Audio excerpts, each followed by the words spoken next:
የህወሓት ከፍተኛ አባላት መጨረሻ ላይ ከፋኖ ኃይሎች ጋር መዋጋታችን አይቀርም ስለማለታቸው እየተዘገበ ነው። በዚህ የፋኖ ኃይሎች 4 ኪሎ እንገባለን በሚል ወታደራዊ ትግል ከጀመሩ ድፍን 3 ዓመታቸው ትናንት ሐምሌ 19 ቀን ደፍኗቸዋል።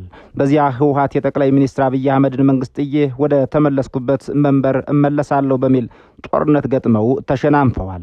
ያ ጦርነት እሳቱ ፕሪቶሪያ ላይ ቢጠፋም ረመጡ ግን አሁንም በትግራይ ተራሮችና በህወሓት አመራሮች ልብ ውስጥ የጠፋ አይመስልም።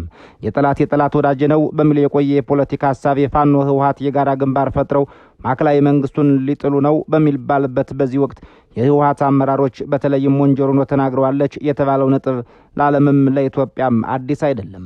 የህወሓት ስራ አስፈጻሚ አባል ወይዘሮ ፈትለወልድ ገብረ እግዚአብሔር ወይም በበረሃ ስማቸው ሞንጆሪኖ የተናገሩት ያጭርና መሪር አረፍተ ነገር በአሁኑ ወቅት በኢትዮጵያ የፖለቲካ ሰማይ ስር እየተካሄደ ያለውን እጅጉ ስብስብና አደገኛ ቁማር ቁልጭ አድርጎ የሚያሳይ ነው። በአንድ በኩል ከጀርባ በሚደገሱ የፖለቲካ ስምምነቶች ህወሓትና ፋኖ አዲስ አበባ ያለውን ማዕከላዊ መንግስት ለመጣል ጊዜያዊ የጋራ ግንባር ለመፍጠር ስምምነት ላይ ደርሰዋል የሚሉ ዘገባዎች በአገር ውስጥና በዓለም አቀፍ መገናኛ ብዙሃን ጎልተው እየተደመጡ ይገኛሉ። የፖለቲካ ሳይንስና የዓለም አቀፍ ግንኙነት ጥናቶች እንደሚያመላክቱት በጋራ ጥላቻ ላይ ብቻ የተመሰረቱ የወታደራዊና የፖለቲካ ህብረቶች አብዛኞቹ ማዕከላዊው አካል ከተወገደ በኋላ የቀደሙት አጋሮች እርስ በርስ ወደሚፋጁበት ሁለተኛ ደረጃ የእርስ በርስ ጦርነት ያመራሉ። ነገር ግን ጥያቄው እዚህ ጋር ብቻ ያበቃም። የጋራ ግንባር ፈጥረው ማዕከላዊ መንግስትን የጣሉ ኃይሎች ሁሉ መጨረሻቸው ውድቀትና ፍጅት ብቻ ነው እንዴ? ወይስ ከታሪክ ተምሮ አገሪቱን ወደ ተሻለ የፖለቲካ ምዕራፍ ሊያሻግሩ የሚችሉበት ሌላ አማራጭ መንገድ አላቸው? የህወሓቱ አመራር ሞንጆሪኖ ከፋኖ ጋር መዋጋታችን አይቀርም ያሉት የፖለቲካ ስሌት ከኋላው የያዘው እውነተኛ ሳይንሳዊና ታሪካዊ ሚስጥርስ ምንድን ነው? ሁለቱ ኃይሎች ማዕከላዊ መንግስቱን ቢጥሉ ኢትዮጵያ የሚጠብቃት ሰላም ነው ወይስ ከቀደመው ይበልጥ አሰቃቂ የሆነ የሁለተኛው የእርስ በርስ ጦርነት? የዚህ ዘገባ ዓላማ ህወሓት መጨረሻ ላይ ከፋኖ ጋር እዋጋለሁ ማለቱን ወይም አለማለቱን ማረጋገጥ አይደለም። ይህ ዘገባ በህወሓትና በፋኖ መካከል ያለውን ወቅታዊ ወታደራዊና የፖለቲካ ያስተላለፍ በሁለቱ መካከል ያሉትን መዋቅራዊና ሊታረቁ የማይችሉ ልዩነቶች እንዲሁም የዓለም አቀፍ የቀጠናውን አጥፊና አዎንታዊ የታሪክ ተሞክሮችን በጥናታዊ ሰነዶች አስደግፎ ማቅረብ ነው። እስከ ዝግጅታችን ፍጻሜ አብራችሁን ቆዩም። ጽግና በይነና ይኮና ካብ ናይ ባዕሎም ናይ ህልውና ሕቶ ተላዒሎም አንጻር ብልጽግና ዝቃለሱ ኃይልታት አለው። አምሓራ አሎ፣ ቅማንት አሎ፣ ዓፋር አሎ፣ አገው አሎ፣ ናይ ኦሮሞ አሎ፣ ቤንሻንጉል ጉሙዝ አሎ፣ ሶማሌ አሎ፣ ዝተፈላለዩ ካብታት ብርክት ዝበሉ ዕጡቃት ኃይልታት አለው። ሳና ኮይኖም ሓቢሮም ክቃለሱ ዝደልዩ ንዞም ኃይልታት እዚኣቶም ምሕዝነት ፈጢርና እዩ። ሕዝነት ፈጢርና ነታይ ሓባር ጸላኢና በሐዋር ኮይና ንቃለሰሉ ሁኔታት ተፈጥሮሎ ማለት ነው። ህወሓት መጨረሻ ላይ ከፋኖ ጋር መዋጋታችን አይቀርም ሲል መግለጹ እየተዘገበ ነው። የህወሓት ስራ አስፈጻሚ አባል ወይዘሮ ፈትለወልድ ገብረ እግዚአብሔር ወይም በበረሃ ስማቸው ሞንጆሪኖ ተናግረውታል የተባለው ይህ አስተያየት በአሁኑ ወቅት በስፋት እየተሰራጩ ባሉ የፖለቲካና የወታደራዊ አስተላለፍ ዘገባዎች ላይ ከፍተኛ የመነጋገሪያው ነጥብ ነው። የቅርብ ጊዜ መረጃዎች እንደሚያመላክቱት ህወሓትና ፋኖ ማዕከላዊ መንግስቱን ለመጣል ጊዜ የጋራ ግንባር ለመፍጠር ስምምነት ላይ ደርሰዋል የሚሉ ዘገባዎች እየተደመጡ ናቸው። ነገር ግን የድርጅቱ ከፍተኛ አመራሮች ሞንጆሪኖ የሰጡት ይህ አስተያየት በሁለቱ ኃይሎች መካከል ያለው ትስስር የፖለቲካና የወታደራዊ ታክቲክ እንጂ ዘላቂ ስትራቴጂካዊ ህብረት አለመሆኑን የሚያሳይ እንደሆነ በርካታ የፖለቲካ ተንታኞች ይገልጻሉ። የፖለቲካ ሳይንስና የዓለም አቀፍ ግንኙነት ተመራማሪዎች እንደሚሉት የጋራ ጠላትን ለመጣል የሚፈጠሩ ጊዜያዊ ህብረቶች በታሪክ ውስጥ በተደጋጋሚ የተከሰቱ ቢሆንም አብዛኞቹ ግን የጋራ ጠላቱ ከተወገደ በኋላ ወደ ከፋ የእርስ በርስ ግጭት ማምራታቸውን አስረድተዋል። በፖለቲካ ሳይንስና በዓለም አቀፍ ግንኙነት ተመራማሪዎች የተሰሩ ተጨባጭ የጥናት ሰነዶችና የስታቲስቲክስ መረጃዎች ይህንን ነጥብ በግልጽ የሚያረጋግጡ ናቸው። በኤምአይቲ የፖለቲካ ሳይንስ ፕሮፌሰር በሆኑት ፎትኒ ክርስቲያኒ የተዘጋጅቶ በካምብሪጅ ዩኒቨርሲቲ ፕሬስ የታተመው አሊያንስ ፎርሜሽን ኢን ሲቪል ዋርስ የተሰኘው ታዋቂው ጥናታዊ መጽሐፍ በዓለማችን ላይ ከተከሰቱ 53 ዘርፈ ብዙ የእርስ በርስ ጦርነቶች በጥልቀት መርምሮ አስፍሯቸዋል። የጥናቱ ግኝት እንደሚያመላክተው ባለብዙ ተዋናይ በሆኑ የእርስ በርስ ጦርነቶች ውስጥ የሚፈጠሩ ታክቲካዊ ህብረቶች መሰረታቸው የጋራ እሴት ወይም ርዕዮተ ዓለም ሳይሆን የኃይል ሚዛን ስሌት ብቻ ነው። የጥናት ሰነዱ እንደሚያስረዳው አጋር ቡድኖች የጋራ ጠላታቸውን ካሸነፉ ወይም ከተዳከመ በኋላ በሁለቱ መካከል ያለው የኃይል ሚዛን በመቀየሩ ምክንያት ወዲያውኑ እርስ በርስ መክዳትና ወደ ሁለተኛ ደረጃ ጦርነት መግባት ዋነኛ ባህሪያቸው ነው። በተጨማሪም በስታንፎርድ ዩኒቨርሲቲ የፖለቲካ ሳይንስ ፕሮፌሰር ጄምስ ፊያሮን እና በፕሪስተን ዩኒቨርሲቲዋ ባርበራ ዋልተር የተሰሩ ጥናታዊ ሰነዶች የመተማመን ወይም የቁርጠኝነት ችግር ወይም ዘ ኮሚትመንት ፕሮብለም በሚለው የፖለቲካ ሳይንስ ንድፈ ሐሳብ ይህንን አደጋ አብራርተውታል። የጥናቱ ሰነዶች እንደሚያመላክቱት ሁለቱ የተለያዩ የታጠቁ አማጽያን ማዕከላዊ መንግስቱን ጥለው ስልጣን ባዶ በሚሆንበት በዚያ ጊዜ አንደኛው ወገን ሌላኛውን ወገን ከስልጣን አይገፋኝም ወይም በኃይል አያጠቃኝም ብሎ ለማመን የሚያስችለው ህጋዊ ወይም ተቋማዊ ዋስትና አይኖረውም። ይህ የመተማመን እጥረት ሁለቱንም ወገኖች ቀድሞ የማጥቃት ስጋት ወይም ፕሪሚቲቭ ስትራይክ ኢንሴንቲቭ ውስጥ ስለሚከታቸው የጋራ ጠላታቸው ከወደቀ በኋላም ሁለተኛ የእርስ በርስ ጦርነት እንደሚቀሰቀስ የጥናቱ ሰነዶች በስታቲስቲክስ አስደግፈው አሳይተዋል።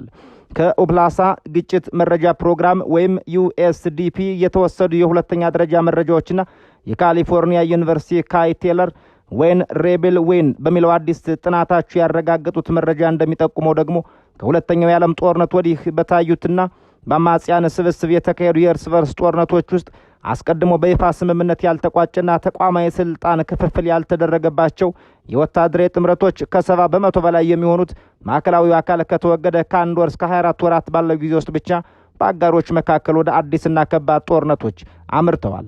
ለአብነትም በ1992 በአፍጋኒስታን የሙጃሂዲን ቡድኖች የሶቪየት ህብረትን ደጋፊ መንግስት ካሸነፉ በኋላ በካቡል የፈጠሩት ወታደራዊ ምስቅልቅል፣ በ1990 በሊቤሪያ በቻርልስ ቴይለርና በፕሪንስ ጀንሰን መካከል የተከሰተው መፋጀት እንዲሁም በ2014 በየመን ባሊ አብደላ ሳህና በሁቲዎች መካከል የተፈጠረው የጥምረት መፍረስ በጥናት ሰነዶች ውስጥ በምሳሌነት ተጠቅሰዋል።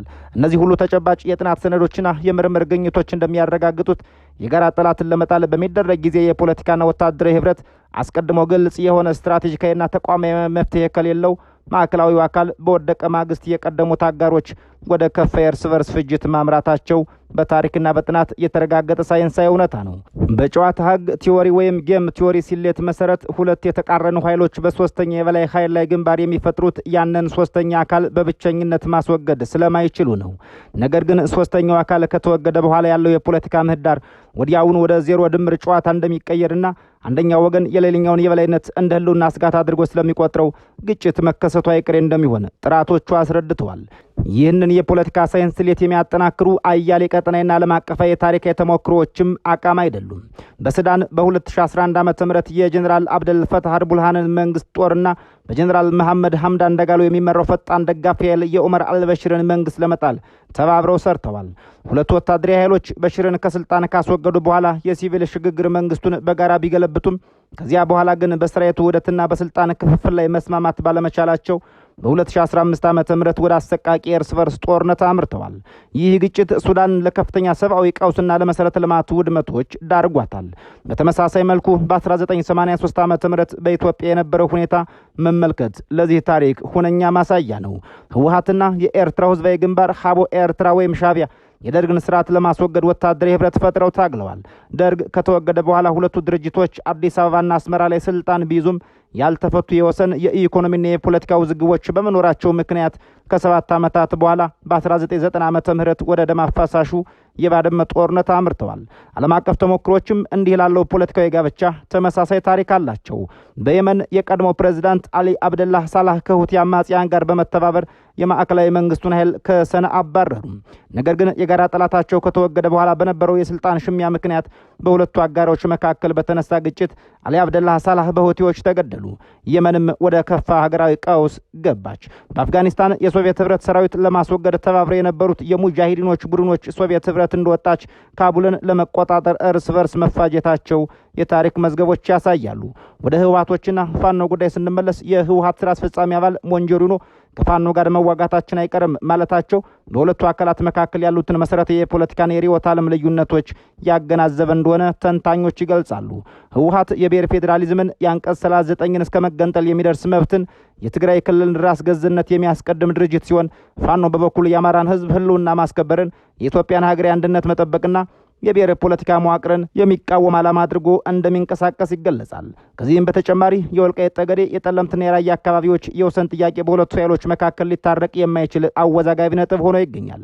ህወሓት እነዚህን ቦታዎች ህገ መንግስታዊ መሰረት ያላቸው የትግራይ ግዛቶች እንደሆኑ ቢያምንም ፋኖ ደግሞ ማንነታዊና ታሪካዊ የአማራ መሬቶች ናቸው በሚል አቋሙ ላይ ይገኛል።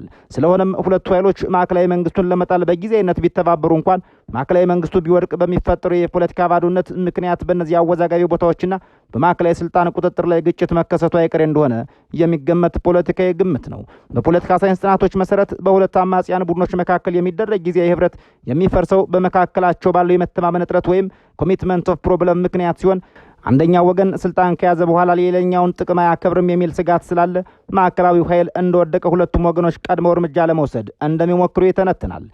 የህወሓት ስራ አስፈጻሚ አባል ሞንጀሮን የሰጡት አስተያየትና አሁን ባለው ነባራዊ ሁኔታ እየተሰራጩ ያሉ የጥምረት ዘገባዎች እንደሚያመላክቱትም በጋራ ጠላት ላይ ብቻ የተመሰረቱ ጊዜ የፖለቲካ ጥምረቶች ከሽግግሩ በኋላ ላለው ሰላምና ባርነት ዋስትና መሆን እንደማይችሉና ይበልጥ ውስብስብ ለሆነ ቀጠናዊ ውጥረት መንገድ ሊከፍቱ እንደሚችሉ ታሪክና የፖለቲካ ሳይንስ አበክረው ያስረዳሉ።